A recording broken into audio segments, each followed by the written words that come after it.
आपके साथ दिव्या तिवारी। कावड़ यात्रा अपने अंतिम पड़ाव में है, लेकिन इस पर अब सियासत शुरू हो चुकी है। कोरोना की वजह से 2 साल तक बंद रही कावड़ यात्रा का इस बार आयोजन हुआ और कावड़ियों को कोई समस्या न आए, यात्रा सफलतापूर्वक हो सके, इसके लिए यूपी सरकार की तरफ से इंतजाम किए गए। लेकिन इन इंतजाम से हैदराबाद के भाईजान असदुद्दीन ओवैसी परेशान हैं। कावड़ यात्रा पर ओवैसी साहब ने कई सवाल दागे हैं और सरकार से पूछा है कि अगर आप कावड़ियों के लिए रूट डाइवर्ट करते हैं तो फिर सड़क पर नमाज पढ़ने वालों पर लाठियां क्यों चलाते हैं। साथ ही ये भी सवाल पूछा है कि कावड़ियों पर होने वाली पुष्प वर्षा पर भी पूछा है कि सरकारी फंड से ये सब कैसे हो सकता है। तो आज यूपी मांगे उत्तर में इसी मुद्दे पर चर्चा करेंगे, लेकिन सबसे पहले एक रिपोर्ट आपको दिखाते हैं।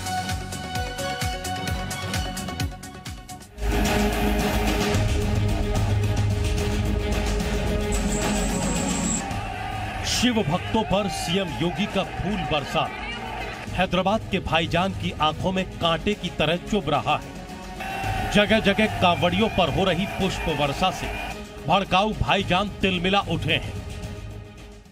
कावड़ यात्रा के लिए आप टैक्स पेयर के पैसों से हेलीकॉप्टर से फूल बरसा रहे हैं। यूपी की भाजपा सरकार बहुत अच्छा है। आप पुलिस के हुदेदार ऑफिसर उनकी पैरों की मालिश कर रहे हैं, बहुत अच्छा है, हम इसका वेलकम करते हैं। असदुद्दीन ओवैसी का कहना है कि उत्तर प्रदेश में कांवड़ियों पर फूलों की बरसात हो रही है और मुसलमानों के घरों पर बुलडोजर चल रहा है। आप हमारे पैर की मालिश करने की जगह हमको ले जाकर पुलिस स्टेशन में लटों से पैर पर मारते हैं। हम पर फूल नहीं बरसाते, हमारे घर पर बुलडोजर चढ़ा देते आप। कांवड़ियों के नाम पर मुसलमानों को भड़काने में भाईजान यही नहीं रुके। ओवैसी ने आगे कहा कि जब कांवड़ियों पर फूल वर्षा हो सकती है तो सड़क पर नमाज क्यों नहीं। भाई अगर कोई नमाज पढ़ता है चंद मिनट के लिए तो पब्लिक पॉलिसी डिस्टर्ब हो रही है, दंगा हो रहा है। सावन के महीने में ओवैसी ने कांवड़ यात्रा के सहारे यूपी सरकार को घेरा है, लिहाजा डिप्टी सीएम केशव मौर्य ने ओवैसी पर पलटवार किया है। केशव मौर्य का कहना है कि ओवैसी का बयान नफरत से भरा है। ऐसे लोगों को स्थान नहीं देना चाहिए। उनको गरीब मुसलमानों की चिंता नहीं है, उनको कानून व्यवस्था की चिंता नहीं है। वो अपनी पार्टी का वोट बैंक बढ़ाने की चिंता में, योजना में इस प्रकार का जहर फैलाने का लगातार प्रयास करते हैं। बहरहाल कांवड़ियों पर पुष्प वर्षा के बहाने ओवैसी योगी सरकार के बुलडोजर एक्शन पर सवाल उठा रहे हैं, लेकिन ओवैसी इस तथ्य को छिपा रहे हैं कि बुलडोजर माफियाओं और उपद्रवियों की अवैध संपत्तियों पर चल रहे हैं, चाहे वो किसी भी धर्म के क्यों न हो। ब्यूरो रिपोर्ट, जी मीडिया। तो ओवैसी साहब ने कावड़ यात्रा पर एतराज जाहिर किया है और आइए इसी से जुड़े हुए कुछ ग्राफिक्स भी आपको बताते हैं कि किस तरीके से सवाल खड़े कर रहे हैं असदुद्दीन ओवैसी। हालांकि ये पहली बार नहीं है जब धर्म को लेकर इस तरीके के सवाल उठाए गए हों और तमाम तरीके के आरोप राजनीतिक पार्टियों पर लगाए गए हों। ये हम आपको ग्राफिक्स के जरिए कुछ जानकारियां देते हैं। देखिए, पुष्प वर्षा क्यों की गई और इसको लेकर भी सवाल दागे हैं असदुद्दीन ओवैसी ने। ट्रैफिक डाइवर्ट किया गया, झंडों से स्वागत किया गया, मास्क पर पाबंदी लगा दी और पुलिस ने लगाया है लोशन। तो कावड़ पर ओवैसी के 5 ऐतराज हैं और इसी को लेकर योगी सरकार पर निशाना साधते हुए नजर आए हैं असदुद्दीन ओवैसी। उन्होंने कहा है कि एक तरफ तो आप मोहब्बत दिखा रहे हैं, लेकिन दूसरी तरफ आप बुलडोजर चला रहे हैं। जब आप सबका साथ, सबका विकास, सबका विश्वास की बात करते हैं तो फिर आखिरकार ये धर्म के आधार पर भेदभाव क्यों किया जा रहा है। हालांकि इसको लेकर कई तरीके की सफाइयां भी नजर आ रही हैं और ऐसा पहली बार नहीं है जब असदुद्दीन ओवैसी ने इस तरीके के बयान दिए हों, लेकिन इस बयान के पीछे भी कई तरीके की बातें निकलकर सामने आ रही हैं और अलग अलग रिएक्शन इसको देखकर देखे जा रहे हैं। और अब आइए इसी मुद्दे पर चर्चा करने के लिए इस वक्त खास मेहमान भी हमारे से जुड़ चुके हैं, उनका तारुफ आपसे करवा देते हैं। एहसन सिंह जी हमारे से जुड़ गए हैं, बीजेपी के प्रवक्ता हैं। तुलसी महाराज जी हमारे साथ जुड़ चुके हैं, हिंदू धर्मगुरु हैं। और अब से थोड़ी देर में कुछ और मेहमान भी हमारे से जुड़ेंगे, बारी बारी से उनके पास चलेंगे। अच्छा, 2 और मेहमान भी हमारे से जुड़ गए हैं। मोहम्मद अफाक हमारे से जुड़े हुए हैं, मुस्लिम स्कॉलर हैं, और मोहम्मद फरहान भी जुड़ गए हैं, प्रवक्ता हैं AIMIM के। बहुत बहुत स्वागत है आप सभी का। लेकिन मोहम्मद फरहान, मैं शुरुआत आपके साथ ही करना चाहूंगी, क्योंकि कई तो तस्वीरें हमने ऐसी भी देखी जहां पर जो मुस्लिम भाई थे वो कावड़ियों पर पुष्प वर्षा कर रहे थे। तो जब ऐसे लोगों को एतराज नहीं है तो फिर असदुद्दीन ओवैसी को क्यों एतराज है?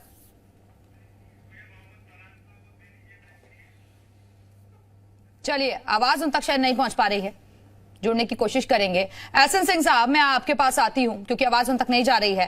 भाई वो कह रहे हैं कि दोहरा रवैया क्यों अपना रही है सरकार।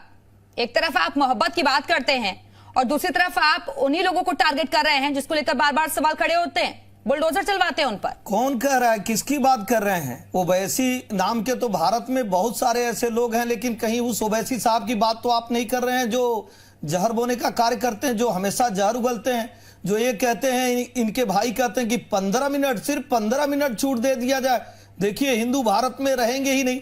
और जो ये कहते हैं ओवैसी साहब की, अरे भाई जब मोदी योगी नहीं रहेंगे तब हिंदुओं को कौन बचाएगा? इस बात का कौन समर्थन करता है? ना हिंदू भाई समर्थन करते हैं, ना मुस्लिम भाई समर्थन करते हैं। मुझे लगता है कि एक तरफ जो शंकर के भक्त हैं, जो जहर को पीने वाले भगवान भोले शंकर हैं, और दूसरे तरफ जहर उगलने वाले हैं, उनकी बात को तो तवज्जो देना नहीं चाहिए। ऐसी बात को कोई मानता नहीं। और उत्तर प्रदेश की जनता ने तो पहले ही इनको नकार दिया। आप देखिए, तमाम ढोल पीटते हुए आए थे उत्तर प्रदेश में, क्या लेकर गए? खाली हाथ गए।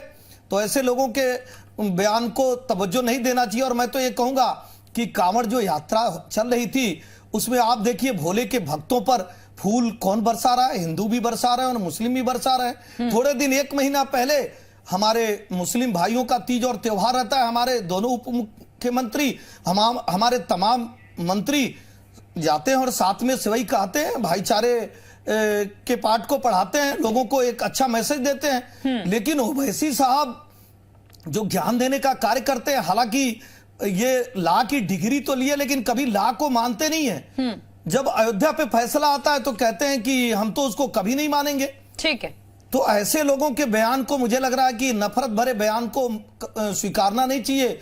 और उत्तर प्रदेश में मिसाल देखने को भी मिला है कि बिना सरकार के कहे हिंदू और मुस्लिम सभी भाइयों ने जो है भगवान भोले के भक्तों पर फूल बरसाया। और ओवैसी जी को क्या पता कि हिंदू धर्म में होता क्या। यहाँ तो भक्त भगवान से बड़े माने जाते हैं और सब लोग मानते हैं इस बात को। ठीक है सिंह साहब, मैं लौटूंगी आपके पास। तुलसी महाराज जी, अब मैं आपके पास आती हूं, क्योंकि भारत देश ऐसा है जहां सभी धर्मों का सम्मान होता है। लेकिन आपको नहीं लगता कि इस तरीके का बयान देकर भड़काने की कोशिश हो रही है?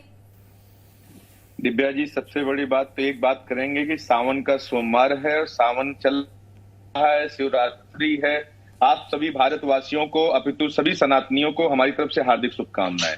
अब दूसरी बात आपके साथ ये कहना चाहूंगा, मैं आपको आज एक खुले शब्दों में कहता हूं, मुसलमान भाइयों को हिंदुओं से कोई तकलीफ नहीं है, ना डरने की जरूरत है। लेकिन ये ओवैसी बंधुओं से जरूर तकलीफ हो सकती है। जैसा एक काम कर रहे हैं ना, इस काम को करने से तो इनके मुसलमान भाइयों के दुश्मन हिंदू नहीं है, सनातनी नहीं है। ये अभी आपने पीछे भी न्यूज चल रही थी, आपने देखा होगा, काबा का और वहां के मजार का चद्दर जलाना, वो करना इन्हीं के मुसलमान भाइयों ही कर रहे थे, हिंदू के कपड़े पहन के। उसमें भी आप देखें पकड़े गए हैं, अभी एनआईए उनके यहाँ घर पहुंचने वाली है। मकसद मेरा ये है कहने का कि ये जो सनातनियों के ऊपर आरोप लगाते हैं कि इनसे खतरा है, हिंदुओं से खतरा है, हिंदुओं से कोई खतरा नहीं, ये ओवैसियों बंधुओं से खतरा है। और ये ओवैसी बंधुओं को मुसलमान भाई अपने आप सोचे कि उनका क्या करना है, क्योंकि उनको खतरा उनसे है। घर का भेदी लंका डालेगा। एक दिन लिख लीजिएगा दिव्या जी, मैं कह रहा हूं चैनल के माध्यम से, एक दिन इन्हीं का ये अपनी सत्ता पाने के चक्कर में बहुत बड़ा अपराध कराएंगे। मोहम्मद अफाक, तुलसी महाराज को सुना आपने? वो कह रहे हैं हिंदुओं से खतरा नहीं है मुसलमानों को, ओवैसी जैसे लोगों से है।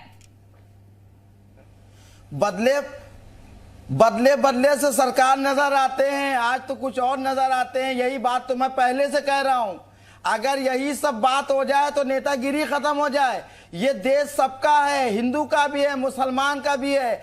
अगर कांवरियों का देश है तो ये नमाज पढ़ने वालों का भी देश है। अगर वो अपनी आस्था से करते हैं तो देश में सारे लोगों का है।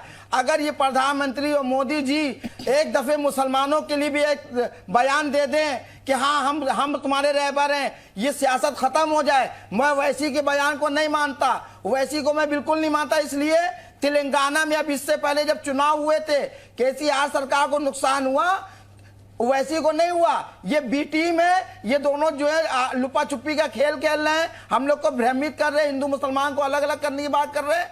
हमारा कहने का मकसद ये है कि ये कांवरिया लोग जो नौजवान लड़के हैं जो आपके दिखाए जा रहे हैं, इनको रोजगार से कब जोड़ा जाएगा? अगर इनको रोजगार से जोड़ा जाता तो ये आज इस तरह से बयानबाजी नहीं हो रही होती। हमारे देश में सबसे पहला पेट पूजा है रोजगार दिए।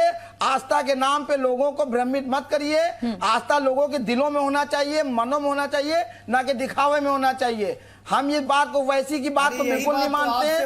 उनकी आस्था वो जिस तरह से करें, फूल वर्षा हो रही है, जब तक हम सड़क पे नमाज नहीं पढ़ेंगे आस्था नहीं होगी। ये बात आपसे जब कहा जाता है कि 3 तलाक जैसा कानून वो सभी के लिए आता है, महिलाओं के लिए आता है, आप उसको नहीं मानते हैं, किस आस्था की बात करते हैं? आप अपने आस्था को मानिए और दूसरे के आस्था पर सवाल उठाएंगे। 3 तलाक आप अपने आस्था को मानिए, आप अपने आस्था को मानेंगे और दूसरे के आस्था पर सवाल उठाएंगे। आपके जब 3 त्योहार होते हैं तो आप कहते हैं तो हम मानेंगे और मानना भी चाहिए। मोहम्मद चाहिए, हज के लिए भी व्यवस्थाएं होती है ना, ईद पर भी व्यवस्थाएं होती हैं, और जब धार्मिक आयोजन होते हैं तो उस पर भी व्यवस्थाएं होती है ना, तो फिर दिक्कतें कहाँ हैं? अरे दोबारा चुनाव के बाद 13 तीज और त्योहार हुए उत्तर प्रदेश में, 13 तीज और त्योहार हुए।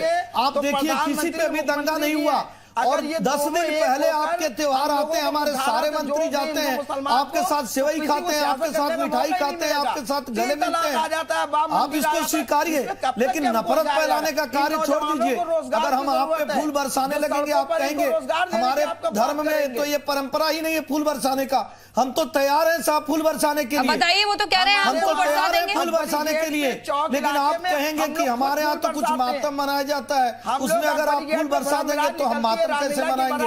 आप तय तो करिए, आप तय तो करिए। आप देखिए जब से भारत में भारतीय जनता पार्टी की सरकार है, आप देखे होंगे भारतीय जनता पार्टी ने कोई ऐसा कार्य नहीं किया, कोई ऐसा कानून नहीं बनाया जो एक धर्म की रक्षा के लिए हो।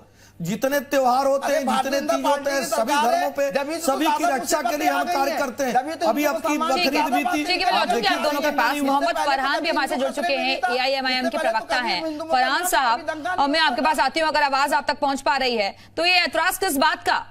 यहाँ तो सभी धर्मों का सम्मान होता है ना, और व्यवस्थाएं तो मुस्लिमों के लिए भी की जाती हैं, फिर दिक्कतें कहाँ हैं?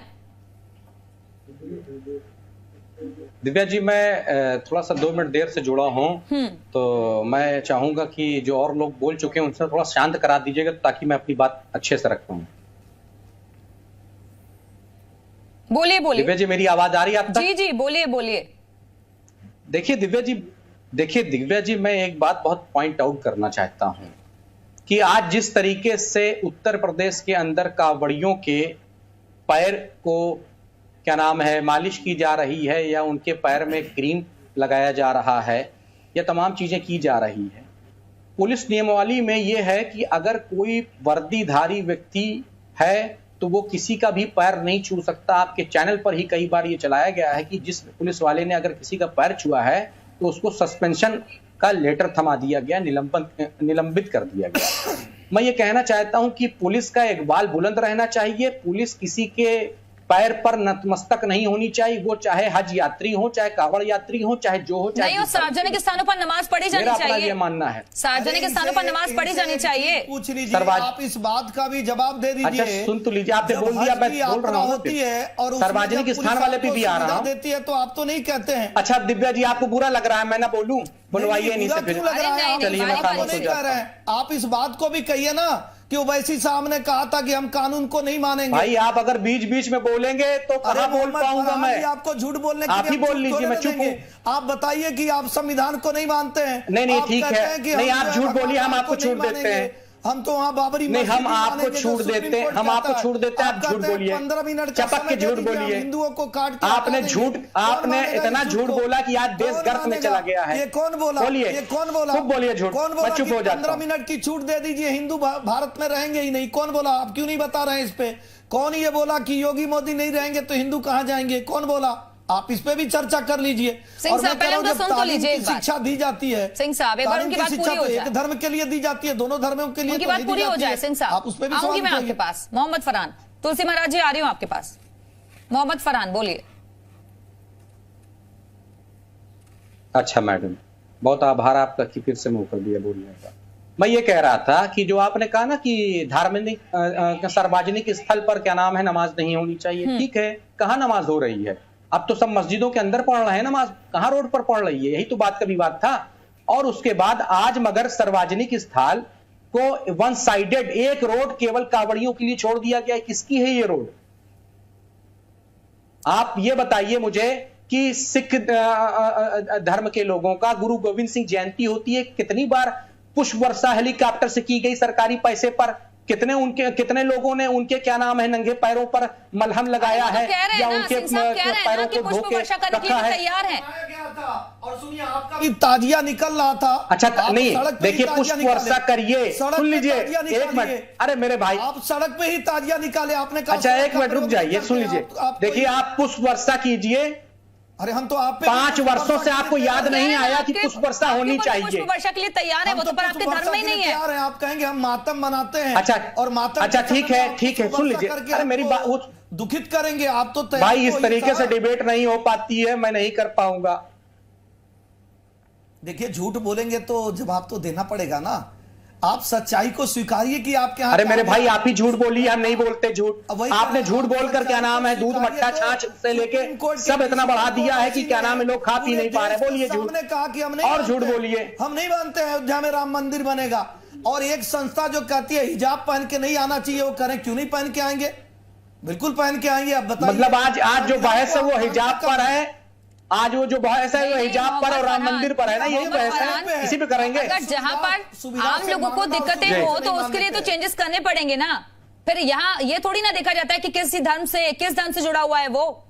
मैडम हम कह तो मुझे बोलने कहाँ मौका दिया जा रहा, बीच बीच में टपक दे रहे हैं। इस तरीके से डिबेट नहीं हो पाती दिव्या जी। मैं तमाम और चैनलों पर आज करके आया हूं डिबेट, मैंने तमाम, और आप इनको चुप कराएं तब तो ये बोल रहे थे, मैं खामोशी सुन रहा था ना, मैंने तो कहीं नहीं टपका। आप ये मान लीजिए वहां तो मुस्लिम भाइयों ने फूल बरसाया, उनको कहा थोड़ा ना गया फूल बरसाइए, वो भी आपको तकलीफ हो गई। वो कह रहे हैं कि मेरी आप बात बोल रहे हैं, आप कह रहे हैं वो मेरी झूठ बोल बात रहा ही है। नहीं सुन पा रहे हैं आप। सच कौन बोल रहा है? मैं ये कह रहा हूं दिव्या जी, दिव्या जी देखिए, जो फूल फेंकने की ऊपर से बात कर रहे हैं, ये क्या इनको 5 वर्षों तक किसी धर्म के, किसी समाज के व्यक्ति के बारे में ये नहीं पता था कि उनके ऊपर भी फूल फेंकना चाहिए था, कि महावीर जयंती भी होती है, गुरु गोविंद सिंह जयंती भी होती है, ईस्टर भी होता है, अब क्रिसमस बताइए, भी उनको होता है, अपने तब नहीं धर्म फूल की चिंता फेंका के नहीं है, अब इनको याद आया कि नहीं, हाँ अब फूल फेंकना चाहिए। ओवैसी जी की पार्टी को अपने धर्म की अब चिंता नहीं है, बाकी धर्मों की भी चिंता अरे है। भाई धर्म की चिंता कर लीजिए। अब बताइए। बिल्कुल, हमें आप सुन लीजिए, हमें सब धर्म की चिंता है, सब धर्म की चिंता है। इस भारतवर्ष में एक समान राज्य होना चाहिए, एक समान कानून होना चाहिए, सबके लिए एक बराबर होना चाहिए। सरकारी पैसे का दुरुपयोग किसी एक व्यक्ति विशेष के लिए नहीं होना चाहिए। अभी आप दो वो कानून सरकारी पैसे का दुरुपयोग किसी एक धर्म व्यक्ति विशेष विशेष के का लिए नहीं होना चाहिए। साहब। मैं आधा मिनट और बोलूंगा, आधा मिनट और बोलूंगा, 1 मिनट, आधा मिनट, आधा सेकंड मुझे बोलने दीजिए, बस खामोशी सुन लीजिए। मैं इन्हें चुप करा दीजिए दिव्या जी, तभी तो सुन पाएंगे दर्शक आपके। अरे जहां पर आप गलत बोलते हैं तो वहां काउंटर हम ये करेंगे कह ना, रहे हैं वो कि भी ये तो। पूछ, अच्छा ठीक है, अच्छी बात है। बोलिए। हम ये कह रहे हैं कि ये लोग पुष्प वर्षा के लिए तैयार हैं। हम नहीं चाहते कि उत्तर प्रदेश की पुलिस की मुसलमानों के या हज यात्रियों के पैर में नतमस्तक हो जाए और उसके पैर को दबाए या उसके पैर को तेल मालिश करे। नहीं, मैं चाहता हूं कि उत्तर प्रदेश की पुलिस का इकबाल बुलंद रहे और इकबाल बुलंद रहना चाहिए। हमारा यहां पर विरोध है। आप हैं कौन?